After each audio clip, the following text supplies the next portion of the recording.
Avant-hier, samedi matin, Vladimir est parti vers Kiev. Il doit être à Moscou aujourd'hui. Et il m'a dit en partant qu'il était très curieux d'apprendre comment et pourquoi Léon connaissait la voyante de Depardieu. Léon est rentré à temps de son monastère dans le nord du département pour participer à notre petite conversation de la semaine. Et donc je lui ai posé la question devant l'abonné au Monde et devant Christiane, la psychiatre de Montpellier. Il faisait assez froid dehors et j'avais commis la sottise sans y penser de verser le fond d'une cuvette, l'eau du chien, dans la rue en pente, devant la porte du Novax Bar, ce qui a fait que ça a gelé tout de suite et que mes hôtes devaient s'accrocher à la rambarde pour monter sur la terrasse. Gustave, le doyen, ne trouvait pas ça drôle du tout parce qu'il était très soucieux de ses genoux et de son col du fémur. Surtout maintenant qu'on attend sur les parkings avec une fracture ouverte à cause de la différence entre vaccinés et non vaccinés. Léon et les Christiane l'ont aidé et devant le poêle, dès son arrivée, Léon a été agressé par l'abonné au Monde sur le thème « C'est illégal de dévoiler que ta copine voyante a pour client Depardieu. Il pourrait t'attaquer. » Et Léon lui a répondu placidement « Mais je suis ici pour rien, moi je connaissais cette dame à l'époque, j'habitais à Paris. Un jour je regarde un sujet sur elle à la télé, l'équipe de journalistes l'interroge dans son appartement, puis en redescendant, il croise Depardieu qui traversait la cour pour monter chez elle. Là je te parle d'il y a plus de 10 ans. 20 peut-être. Donc c'est comme ça que toute la France a su qu'il était le client de cette femme. Et Christiane a dit, en plus elle doit être sollicitée en ce moment parce que quand on examine les choses, il n'y a plus que des trucs irrationnels qui peuvent tirer notre pauvre pays d'affaires. Alors ça, je suis bien de ton avis, a dit Léon, je reviens d'une semaine chez des religieux qui ont un pied en permanence dans le royaume des morts, des disparus, et ben je peux vous dire que tous les gens sensibles en ce moment devinent que la frontière qui sépare les deux mondes est en ébullition, en alerte. Les morts nous veulent du bien. J'ai dit à Léon qu'on en avait bien besoin parce que rarement on avait senti notre pays sous autant de mauvaises influences. J'ai fait le bilan des fêtes de Noël, les gens de Campagnol étaient séparés en deux camps comme l'avait voulu le gouvernement, et j'ai dit que par bonheur nous avions des avantages ici. D'une part, la doctoresse apportait une caution morale et scientifique aux réfractaires parce que après l'avoir jugée compétente pendant 30 ou 40 ans, les habitants de Campagnol n'allaient tout de même pas dire qu'elle ne l'était plus. Et le fait qu'elle s'arrête comme ça net plutôt que de se faire piquer et de piquer les autres n'était pas une preuve de sectarisme et d'ignorance. Donc il fallait trouver autre chose à son sujet et ça les embarrassait. Du coup, ils réfléchissaient un peu. Ensuite, ce qu'elle avait prédit l'an passé commençait à se produire. Les gens décorés des 3 fléchettes or, argent et bronze commençaient à enchaîner les rhumes et certains avaient attrapé et donc avaient transmis à leurs enfants ce contre quoi ils étaient soi-disant protégés. Enfin, on parlait de traiter les enfants eux-mêmes de force comme des brebis dans un enclos avec un truc qui marchait pas mais qui pouvait les rendre malades, donc les gens commençaient à être de moins en moins chauds. Arrive là-dessus, a dit Christiane, cette sortie invraisemblable du président de la République qui te dit qu'il est là pour emmerder une partie de la population et que dans cette tâche, il réclame le soutien de l'autre partie. Et là, le tableau est complet. Là, Gustave a arrêté Christiane pour lui dire, premièrement, pousse-toi, je vais mettre ma chaise près du poêle. Ensuite, on va parler de ce qu'a dit cette espèce de docteur Folamour que nous avons à l'Élysée, mais j'avais envie d'entendre ce que Léon disait des morts qui nous veulent du bien, ça m'intéresse. Léon a dit, non, Christiane est complètement dans le sujet, justement, elle a compris comme tout le monde que nous vivions une période très particulière. Christiane lui a rendu la politesse en disant, dis donc, en attendant, chapeau pour la prophétie. Hein. Il y a 1 an et demi, tu nous as dit, Villiers deviendra président. À l'époque, c'était un peu comme de prétendre gagner le prix de l'Arc de Triomphe avec un canasson à 30 contre 1. Mais là, je dois reconnaître que ça se rapproche peu à peu, et là, je suis intervenu à mon tour en précisant, il a dit seulement si Tchoupi, premier, ne se représentait pas, et il a dit que le peuple des morts saurait tordre le bras de la Providence en faveur de Villiers, et là, on est assez bien parti. En plus, l'aurais-je dit, j'ai un scoop russe qui va dans ce sens et que Vladimir m'a confié en partant. Un truc hyper convaincant.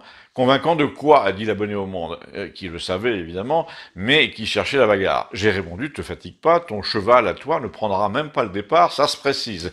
Et là, Suzanne nous a rejoint en disant, là, j'ai failli me casser la gueule, il y a un crétin qui a fait une patinoire devant la porte. Et tout le monde a ri parce que le crétin c'était moi, donc nous sommes allés mettre un peu de la cendre du poêle. Pour comble, il s'est mis à neiger, les chiens ont aboyé avec nos va-et-vient, et Suzanne nous a annoncé qu'elle venait de parler à Bernard au téléphone, son moine des Froquets, là, il redescendait à Campagnol en voiture demain, mais il craignait la neige. Et là, nous sommes revenus à mon scoop russe. Et Léon a dit qu'il était curieux de l'entendre sur le ton du type qui devinait ce que j'allais dire. Mon scoop russe, ai-je répondu, s'inscrit parfaitement dans ce que Suzanne avait à dire sur la menace du président de la République et sur le fait qu'il ne se représentera pas. L'abonné au Monde, à titre préventif, a répété « Désolé, je sais que ça te fait pas plaisir, mais je voudrais quand même repréciser qu'il va se représenter, rien ne te permet d'affirmer le contraire. » Et Christiane a enchaîné imperturbable, si justement, il vient de commettre un crime radical aux yeux d'un psychiatre, il cherche à nous refaire le coup du Rwanda, ce mec à lui tout seul, c'est la radio Mille Collines, vous savez, celle qui désignait les Tutsis comme coupables de tout, et comme il faut absolument qu'il cache sa nullité, il se dit « Je vais charger 20% de la population de tous les maux, ils sont contagieux par-ci, ils sont égoïstes par-là, puis je fais faire en sorte que la majorité le croit en bidonnant les chiffres à la télé pour qu'elle leur tombe dessus. » Donc, elle dit Christiane, c'est marrant, mais enfin, en fait, c'est pas tellement marrant, il se comporte exactement comme les racailles qui appellent à pourrir la vie de la petite Mila, tu sais, cette gosse-là qui a dit du mal d'une certaine religion. Le président de la République, en fait, est un harceleur de bas étage, mais avec tous les moyens de l'État, il ferait tout pour avoir raison, y compris sacrifier ainsi des gens qui pourraient prouver qu'il a tort, ou témoigner contre lui dans d'autres affaires. Quelles affaires, a dit l'abonné au Monde, qui voyait le truc arriver? Essayez de voir la correspondance, c'est frappant, a poursuivi Christiane, avec le caïd de banlieue qui cherche à intimider la population de la cité en multipliant les obstacles, les raquettes, les zones où on peut pas pénétrer, qui menace les gens physiquement, qui envoie ses troupes de mecs cagoulés pour faire régner son ordre, et qui t'interdit pratiquement de prendre l'ascenseur ou de garer ta voiture. Et bien le portrait de ce mec, c'est exactement celui de Tchoupi qui cherche à inviter tout le monde à l'imiter, à l'aider dans sa tâche d'ostraciser certains, de rançonner les rétifs, par l'impôt, par les amendes, par les tests payants, il empêche les gens d'aller à l'épicerie ou au café, il va finir par rogner les retraites des réfractaires, tu vas voir, plus d'indemnité chômage pour des mecs qu'il a fait virer de leur boulot, il va finir par bloquer ton compte en banque. Il a dit texto pour se justifier, je fais ça parce que j'en ai envie. En fait, donc, tel est mon bon plaisir. Alors, Suzanne, très impressionnée quand même par ce portrait, a dit « J'aurais mieux fait de pas venir, si c'est pour entendre ça, je trouve ça sinistre parce que c'est tellement vrai. » Et Léon lui a répondu « Mais rassure-toi, Suzanne, ça n'arrivera pas. Tout ça, c'est presque une bonne nouvelle, en fait, parce qu'il est tellement fou que ça va précipiter tout ce qui suit. » Quoi, a dit l'abonné au Monde? La révélation. De quoi? Et Gustave a répondu sur le ton du type qui intervient pour calmer le débat. Grâce à notre hôte, il parlait de moi, nous avons appris à désigner les choses par allusion, et nous savons très bien à quoi, en l'occurrence, Léon fait allusion à une situation très inédite à la tête de l'État, à une suspicion majeure, qui ne se peut comparer qu'à certaines périodes de l'Empire romain, aux pires heures, quand on faisait incendier le Colisée, quand on faisait tuer ses adversaires, quand on montait des campagnes de calomnie contre tel ou tel, quand on organisait des rafles de chrétiens pour les jeter au lion. La France d'aujourd'hui, à cause de ce président, c'est suétonne. Je suis d'accord, a dit Léon, mais pas seulement à cause des lions, à cause aussi des présages. J'ai lu, comme tout le monde, la vie des Césars à l'école, et j'ai été frappé par les mauvais présages qui s'abattaient sur tel ou tel pour annoncer un destin funeste. Et là, on est en plein dedans. Je vois des présages partout. Ils s'accumulent sur la tête de celui que vous appelez Tchoupi. Je ne sais même pas pourquoi vous l'appelez comme ça. C'est moi, l'UHD, qui ai trouvé ça un jour. C'est juste à cause de l'implantation de cheveux qui lui ressemblent. Suzanne, visiblement, qui était de la génération Goldorak, était la seule à pas savoir de quel auteur latin on parlait. Suétone, a dit Gustave, c'est un écrivain du 1er siècle après Jésus-Christ, qui racontait des histoires d'inceste, de couchaillerie, de déviance, de toutes sortes de crimes de sang, d'empoisonnement chez les empereurs romains. Et personnellement, ça m'a toujours étonné, il y a 50 ans, qu'on donne ça aux écoliers des écoles chrétiennes. Eh ben, là, Gustave a raison, a dit Léon, ce qui se trame en haut lieu est du même ordre, mais ça ne se passera pas comme ça. Il va être lâché mondialement parce que trop, c'est trop. L'avantage de la mondialisation, c'est que, après avoir pris les pleins pouvoirs, acheté l'Assemblée, le Sénat, fait taire le Conseil d'État et constitutionnel, tu peux pas museler en plus les tabloïds en Angleterre ou à Moscou. Et là, évidemment, l'abonné au Monde a essayé de prouver que nous étions de ces gens qui accordaient foi aux pires rumeurs sur la vie privée des gouvernants. Mais Léon a répondu, les frasques et les crimes de Caligula n'appartenaient pas à la vie privée, comme tu dis. Il suffit de voir ce qu'il a fait de Rome, et sa vie privée a eu des conséquences énormes sur les institutions. La vie privée est le seul moyen de se défendre parfois. Il y a un moment où on se ligue contre les tyrans par ce qui est le plus visible, le plus accessible, et c'est ça, en l'occurrence. Néron en a fait les frais, il va le payer, notre Tchoupi va le payer aussi. Christiane a dit, c'est lui qui s'est placé sur le terrain de la rivalité mortelle en désignant un groupe minoritaire pour obtenir son sacrifice. Il te dit, je vais les emmerder jusqu'au bout. Et jusqu'au bout, ça veut dire, dans son esprit, jusqu'à leur défaite complète, c'est-à-dire leur anéantissement, leur mort. Avec tous les moyens qui s'est arrogé, il pourrait en principe commettre le crime parfait, celui auquel on invite les autres à se livrer, comme dans Shakespeare. Malheureusement, c'est compté sans les crimes qu'il a déjà commis lui-même. Alors là, dit l'abonné au monde, tu délires, on aimerait savoir contre quoi? Contre la loi, contre la réputation de tel ou tel, contre la morale privée et publique, des crimes qui l'ont placé là où il est, au prix d'une foule de transgressions successives, comme s'il avait cherché à mobiliser les puissances du mal au profit de son entreprise individuelle. Mais je m'arrête, je parle comme Léon. Du coup, a repris Léon, il a réveillé aussi les puissances du bien, qui sont tout aussi implacables, mais d'une autre façon. C'est le moment de nous balancer le scoop russe de Vladimir, a dit Gustave. Et en effet, j'ai raconté un raisonnement que Vladimir m'a livré en partant et qui avait trait aux mystères élyséens, tels qu'on commence à les entrevoir. Vladimir nous a rappelé qu'un nabab russe lié au cercle de Poutine s'était glissé auprès de 2 personnes qui travaillaient à l'Élysée, dont le fameux Benalla, et qu'il avait payé des sommes considérables, soi-disant pour veiller sur ses villas ou sur ses enfants, et c'est pour avoir touché de l'argent de ce Russe que Benalla est devant les juges en ce moment. En vérité, tout porte à croire que ce gros Russe-là s'est approché de l'Élysée sur le conseil d'on ne sait pas qui, mais on devine, pour jouer les maîtres chanteurs en découvrant des choses capables de dissuader le président de se représenter. Pourquoi Benalla est au cœur du truc, a dit Gustave qui avait les mêmes sources, parce que ces choses ont laissé des traces dans les archives marocaines. Et que Benalla a sans doute vu tout ça, et son employeur russe aussi. Léon a dit, moi je voyais plutôt les Américains en train de consulter les fameuses archives marocaines, mais moi c'est pareil. En tout cas, a dit Christiane, tout ça pour en arriver à la conclusion qu'il est coincé avec sa nature délirante et que c'est là qu'il faut s'en méfier le plus.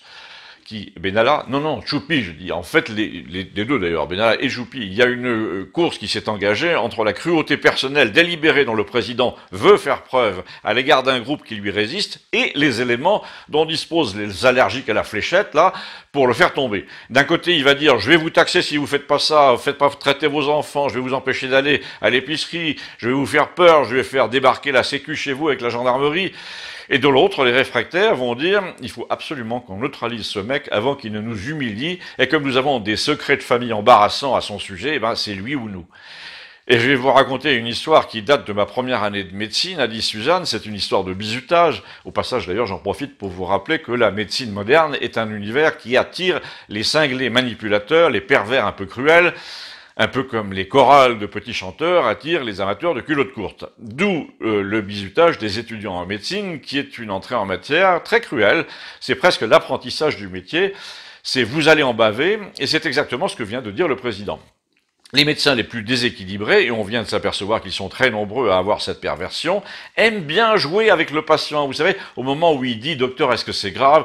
ou « Qu'est-ce que vous allez me faire ?» etc. Certains ont carrément un regard et un vocabulaire de tortionnaire quand ils disent « Il faudra être raisonnable, ce n'est qu'un mauvais moment à passer. » Bon, tout ça pour vous dire que tu as là la maquette de ce que je te dis dans la situation du bizutage et que donc pendant ma première année de médecine, un groupe de cons particulièrement acharnés a voulu humilier 2 gars qui ont prévenu qu'on ne devait pas les toucher. Il y avait un meneur parmi les troisième années qui avait repéré ces 2 résistants-là et qui a voulu corser leurs épreuves en les faisant déshabiller. L'un des 2 avait prévu le coup, il est allé chercher un couteau, il a menacé tout le monde, il a blessé quelqu'un, pendant que l'autre a carrément mis le feu au bâtiment, il a cramé 2 étages, puis à la voiture du meneur d'ailleurs, et il l'aurait tué si on ne l'avait pas arrêté. La presse, à ce moment-là, a parlé d'un court-circuit, mais c'était en fait un cocktail Molotov. Eh bien, en France, a-t-elle dit, on en est là. Mais Léon va nous dire comment il voit tourner les choses, parce que pour moi, maintenant, c'est pile ou face. Et au moment où Léon allait répondre, coup de fil sur mon portable, c'était Vladimir qui était déjà à Moscou et qui m'a demandé tout de suite pourquoi Léon connaissait la voyante de Depardieu. J'ai raconté ce que nous vous avions dit au début, et ensuite c'est lui qui m'a dit 2 choses. La première, c'est qu'on ne se rendait pas compte, mais au Kazakhstan, qui est un énorme État, vraiment énorme, en forme de croissant sous la Russie, les Américains essayaient en ce moment de refaire le même coup qu'en Ukraine et en Biélorussie, des étudiants dans la rue qui crient indépendance, indépendance, qui veulent des avancées sociales, du mariage gay, qui veulent des gay pride et des PMA.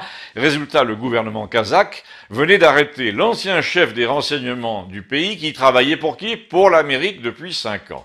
Et il a ajouté ce qui était complètement en rapport avec notre sujet. En plus, à Moscou, en ce moment, ils en font des tonnes sur Macron et la dégringolade morale de l'Élysée. Ils montrent des travestis, des danseurs noirs, ils racontent les moindres supputations sur le passé de Madame. Ça va tout à fait dans le sens de leur résistance à l'OTAN, décadente, donc ils vont pas se gêner. Alors je lui ai pas expliqué qu'on venait d'en parler, nous l'avons quitté là-dessus, et tout le monde s'est tourné vers Léon comme si la suite relevait carrément de la prophétie, mais il l'avait déjà faite il y a un an. Il avait dit que Tchoupi ne se représenterait pas à cause d'une révélation scandaleuse en provenance de l'étranger, et que c'est là que l'étoile de Villiers montrait en flèche. L'abonné au Monde a évidemment glapi qu'on était loin du compte, que les signatures manquaient, etc. Et oui, a dit l'autre, moi je vois venir une adresse solennelle de la part de Villiers du genre 1er février. Il va nous dire, Éric n'a pas toutes ses signatures, je vous laisse 15 jours pour les lui donner, après quoi je vous les demanderai moi-même comme candidat dans un esprit d'union. Les maires qui s'apprêtaient à favoriser les petits candidats sont invités à nous rejoindre, et il sera mon Premier ministre, et nous formerons avec les autres de la droite éparpillée une famille unique, et nous vaincrons contre la société inhumaine qu'on nous promet, au nom de la France éternelle et contre les conneries du genre société à point à la chinoise. Et là, il promet de faire voler en éclats le plan détestable auquel la plupart des nations de l'OTAN sont soumises et qui était décrit d'ailleurs au millimètre près dans une revue en 2019 appelée Nexus, une revue dont je vais vous mettre l'article en facsimilé. Là, c'est moi qui parle. Donc, Villiers, a-t-il dit, met en garde contre les dernières tricheries du camp du bien à ce moment-là. Il parle de fraude électorale, il dit que lui élu, tout le monde ira librement sans masque où il veut, et qu'il y a des grippés, ils prendront des remèdes contre la grippe, et puis il dit que l'Europe n'a aucun intérêt à essayer de déstabiliser la Russie parce qu'elle va en avoir besoin. Mais, a dit Léon, là je vous parle de la version lumineuse. Je pense que c'est ce qui va se produire. Et il existe malheureusement une étape sombre qui n'est pas absolument certaine, mais qui tient à notre président bizuteur, harceleur, celui qui a très envie de vous en faire baver, le Hannibal Lecter de la politique française, qui ne s'en ira pas si facilement, parce qu'il recèle une dimension diabolique, celle de la transgression permanente, dont toute son histoire matrimoniale et toute son ascension portent la marque. J'ai été très frappé, a-t-il dit, en parlant de moi, par une thèse de notre ami, là, qu'il a exposée dans un article il y a 2 ans, selon laquelle il y a 2 sortes de gérontophiles, ceux qui veulent vénérer, sacraliser, admirer les personnes des générations antérieures, et puis ceux qui veulent les détruire, les profaner, les réduire, les avilir. Tuer l'objet d'admiration générale. Notre Tchoupi fait partie de la 2e catégorie. Il suffisait de voir son attitude avec le pape. Il est là pour détruire les institutions, pas pour les vénérer. Il est là pour les pervertir, pour renverser les préséances, les hiérarchies, la différenciation entre le oui et le non, le il et le elle, celles et ceux. On pourrait apprendre à son sujet des choses absolument inimaginables. L'abonné au Monde a essayé de parler de vie privée, il a dit, et quand bien même, enfin il a tenu le discours libéral habituel, mais Léon l'a coupé sèchement, et il lui a dit, ça tu l'as déjà dit, je parle plus de ça là, moi je sens un truc bien plus vertigineux qui arrive que le gna gna gna, respectons la vie privée. Tout ça ne nous dit pas, a dit Gustave, pourquoi tu connais la voyante de Depardieu. J'ai pas le temps de vous le dire, mais en gros, je lui ai téléphoné parce que je sentais bouger le rideau de l'autre monde. Et là, tout ce que nous venons de dire au sujet de Tchoupi, c'est simple. Depuis le début, quand il entrait dans l'actualité, ce type, j'ai ressenti exactement ça. Le rideau a bougé. Vous êtes dans une vaste maison, il y a un rideau entre 2 pièces au 1er étage, soudain quelqu'un entre au rez-de-chaussée, vous ne savez pas qui, il y a un appel d'air, vous voyez bouger le rideau au 1er étage et vous sentez que quelqu'un est entré, qu'une force, qu'un mouvement est en route vers vous et qu'il va falloir l'affronter, lui résister. Et vous vous dites, il n'y a aucune raison d'avoir peur, la peur est de son côté, moi j'ai toute la bienveillance de Dieu et celle des morts derrière moi. Là-dessus, Suzanne m'a dit que le générique de Campagnol reprenait un peu les harmoniques de la danse macabre de Saint-Saëns, et donc j'ai un peu joué ça, puis j'ai fait coïncider avec le générique, elle n'a pas tort, mais j'avoue que j'ai pensé à la bienveillance de Dieu et des morts, parce que Gustave m'a dit, si cette image t'a frappé, c'est que tu as deviné que Léon avait raison, quelqu'un est entré qui ne possède aucune bienveillance envers nous, et il va falloir le sortir. À bientôt, merci.